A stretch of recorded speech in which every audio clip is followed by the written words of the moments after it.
Welcome back to Grow Joyfully Home and Garden. I am the worst pie crust maker in the world, so I thought I would bring you along with me today and see if I fail at it again. No, joking aside, I do not make pie crust well. My older daughter makes the best pie crust in the world. So today I wanted to go back to this wonderful Betty Crocker cookbook. I believe it was probably about 1994 or 5 when I got this. My kids won it at our county fair. And just to give you an idea how old it is, my son that won it, he is going to be 41. So yes, I've had this book. It's been well used, well loved.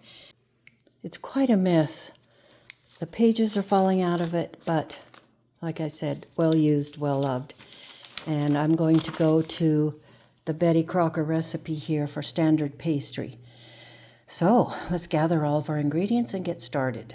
The first thing I've done is turned my oven to 375 because this oven, although it's only 2 or 3 years old, it doesn't brown well. So I always pop it up to 375 and then I get the bread and the pie crust and everything to brown a lot better.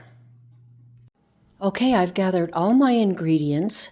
I have the Crisco, which I'm going to use right now, but I would prefer to use lard. I don't have any, so I need to buy some of that.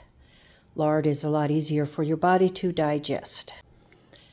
So we are going to do a 2-crust pie, 9 inches, but we're going to double this. So I have 4 cups of flour because it calls for 2 cups of flour. It calls for 1 teaspoon of salt. I've doubled that to 2. And 4 to 5 tablespoons of cold water. I have the ice water right here. Now I add another ingredient which helps to make it flakier in my opinion. And I add about 1/4 teaspoon of baking powder.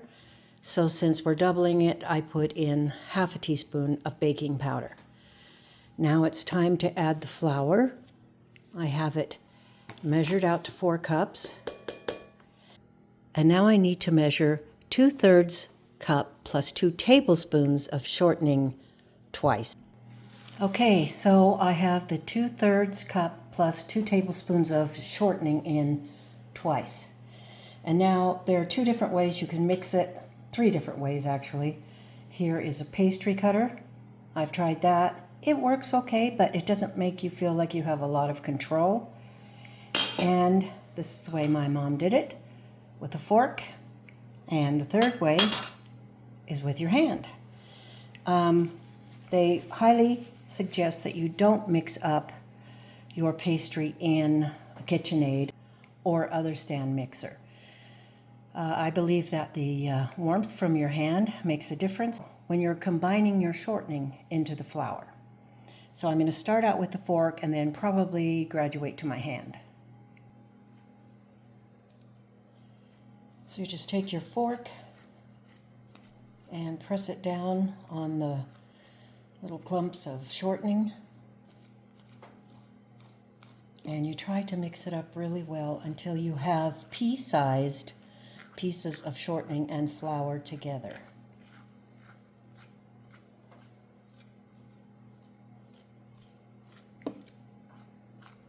And once we do this and get it to where it has pea-sized pieces of shortening and flour together, then we can add the water. Things are getting mixed up a little better now. We still don't want large pieces of shortening like this left. Keep working that into the flour. Now I'm going to change over to my hands, and the warmth from my hands will help to distribute the Crisco into the flour even better. Now it's time to add the water. This is ice water.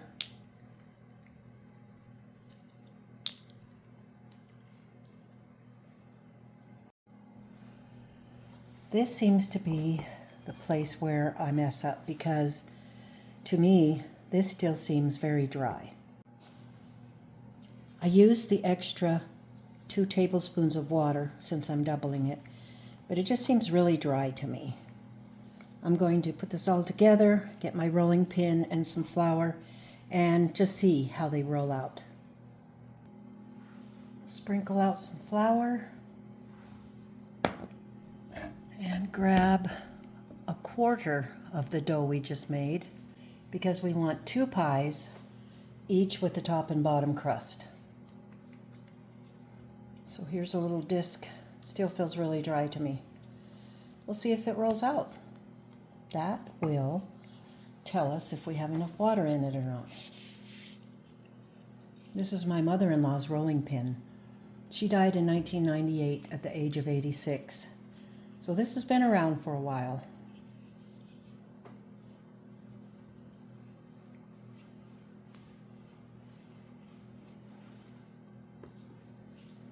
I don't know if it's going to hold together.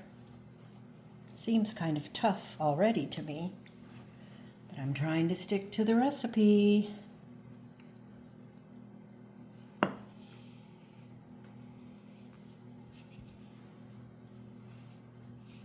It's not rolling very easily.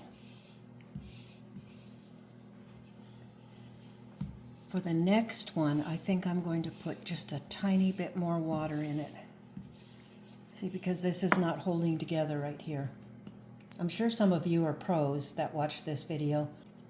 I would really love to have you share some tips with me. I've made a lot of pie crusts in my life, but I just can't seem to get the knack of it. I wasn't happy with that pie crust, so I added a tiny bit more water and a tiny bit more Crisco to it. You just need to get the feel of the pie crust to see if it's going to roll out right. So we're going to try again.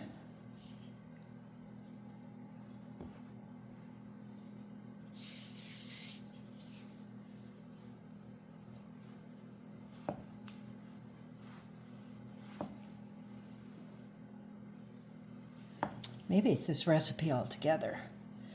I should probably try to find a different one.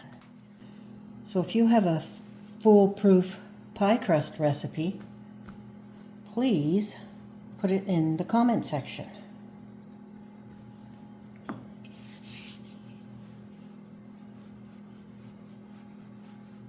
It's really hard to roll out, actually. You would think pie crust should be easier, more tender. Well, this is rolling better than it was at first.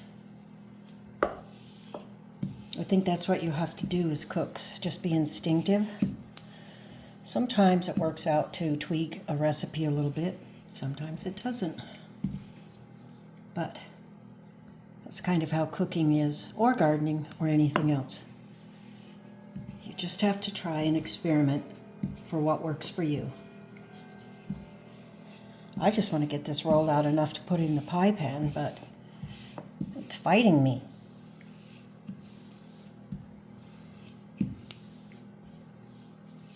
I'm trying not to use much flour at all, just enough to keep it from sticking.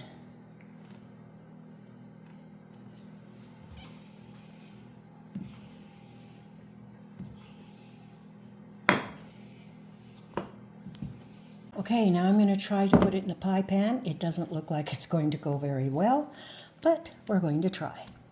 I'm loosening up the pie crust so it'll be easier to put it in the pan.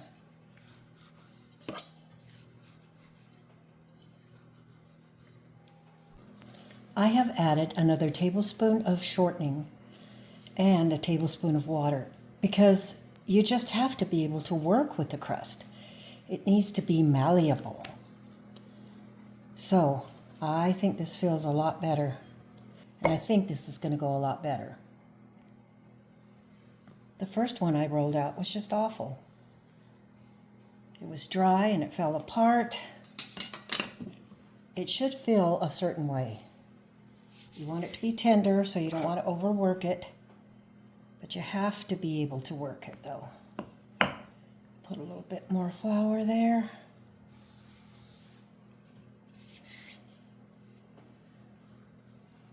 It's still not overly wonderful and easy to work with, but it's a lot better than it was.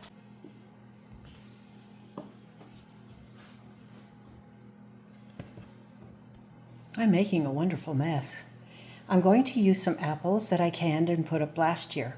So that is a really quick and convenient way to have apples ready for apple pie. The pie has been rolled out, the filling added, and now I'm putting cream on the top of the crust, and I will add some sugar. That's just something that we like to do in our family. You don't have to do that. So I'll get a little more cream and then some sugar on here, and it will be ready. The apple pie is now in the oven. Now, didn't that pie look pretty? Well, let me show you what it's really like behind the scenes and what I think of this pie crust recipe. I'm very unhappy with it. I swear I will never use it again. I give the Betty Crocker pie crust recipe a D-, possibly even an F. But just to help relieve some of my stress, I made a very mad face. So this is what it really looks like. And I have to spend a long time trying to fix the crust and get it to stay together. I tell you, making pie crust shouldn't be traumatic. So if you have a good, foolproof, stress-free pie crust recipe, please put it in the comment section and save my mind. I hope you've had fun making this horrible pie with me. This is my pie crust making attempt number 1. Hopefully next time will go a lot better. Thanks for stopping by. I hope you enjoyed this video, but I didn't. Have a good day. We'll see you on the next video.